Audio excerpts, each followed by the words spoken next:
Hey, what's up everybody? Welcome back to my channel. This is Jerry, Cyber Offroad. Thanks for watching. If you're new to the channel, do me a favor. If you like what you're watching, if I'm helping you out, please subscribe. It costs nothing, but it does help me out. However, let's get right to it. So in the last video, I talked about 3 options of getting 12 volt power into your frunk and 110 power. So this is video number 2. If you missed the first video, it was a simpler option. It's a 48 volt step down to 12 volt. Go ahead and check it out. And then if you got any questions, I can answer you at any time. As soon as I can, I'll try to do my best. So this is option number 2. So this is a 1500 watt inverter that works off of 110.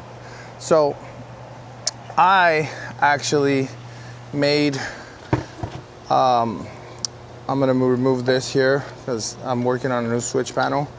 So this is a 110 extension cable.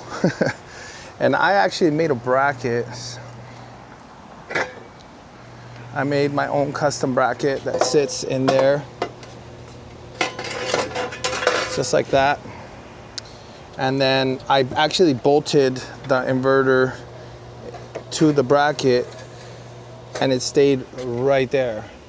And then all I have to do is connect the 110 that I already ran here with my extension cord to this. Then I can power whatever I want off of these 2 connections. Now, this is option number 2. It gives you a lot more power. Up till recently, this is the option I was using because I have a winch, I have multiple lights.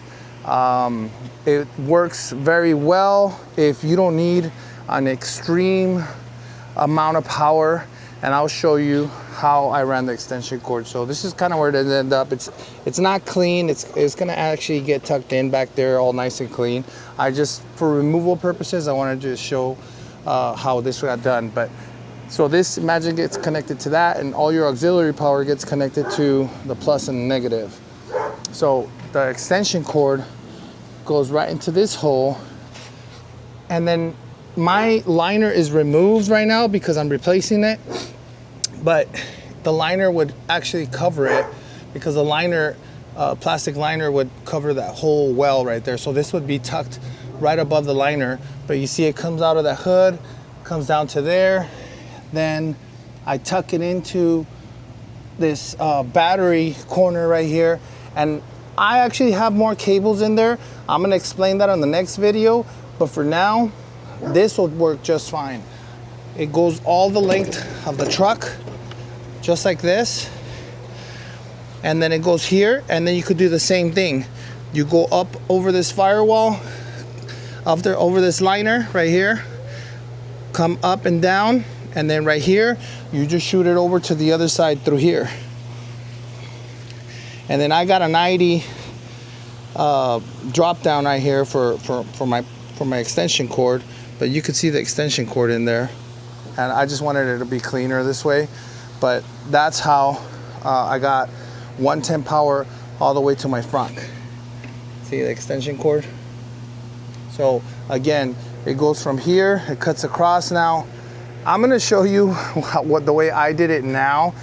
But this is a lot of work, and I mean a lot of work. You do not need to do this. It can go over the liner very, very easily. Actually, this is where your extension cord will go through. See this liner? So it goes in between the liner and the frame. You do not need to go inside like I did. I'm just showing you this so you guys can see the exoskeleton, but that is gonna be option 2. Now, this option works very well if you have somewhat moderate lights.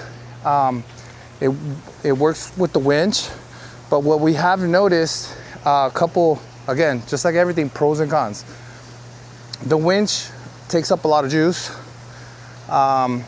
And I've ran into several situations with the truck where it was at nighttime and I turned on all my lights and somebody was stuck, we wanted to recover them, and we wanted to use the winch, and because all the lights were on and we used the winch, we maxed out that inverter and it burned out. So that was one situation. The last situation, if you can tell, if you look at this inverter real closely, you can see it has like corrosion.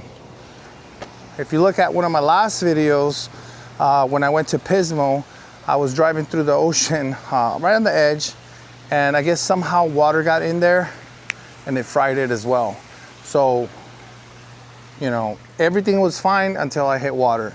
And I'm afraid, you know, if I go to a Big Bear or just, you know, even to a dry lake bed, and after it rains, I could get some water, that could be a problem too. If you stay dry, no problem. I think even a little bit of water is fine, but we literally drove it into the ocean, I don't know, 3-4 feet at like full throttle. So it kind of makes sense why the water would get in there and fried it. But besides those two cons, oh, there is one more. So because the truck, because we're running this extension cord off the outlet, right? So the truck, same thing.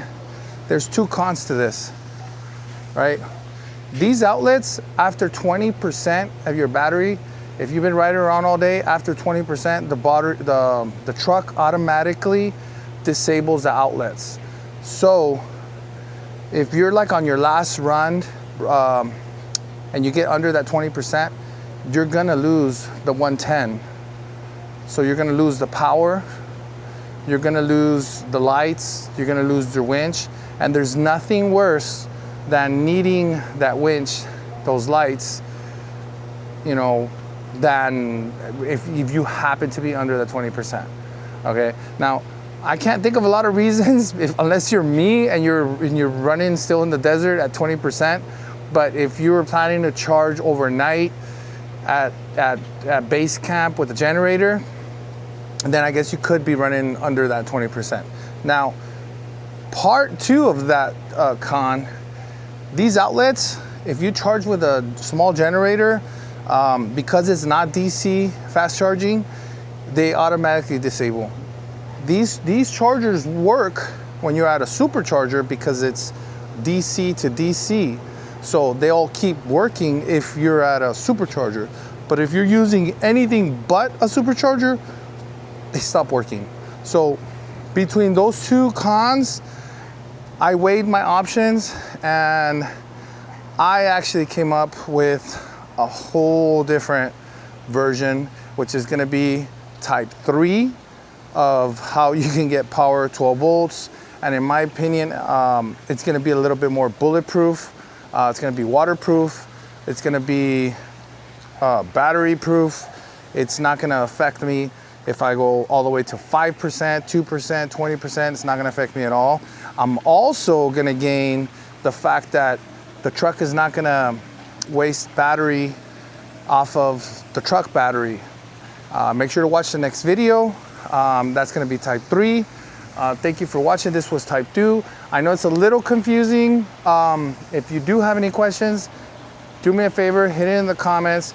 I want people to start doing this. I want people to start putting the lights on. Don't be discouraged. It's actually very, very, very easy. If I have to make another video on step-by-step removal, I have some already. I'll probably put it in the link below.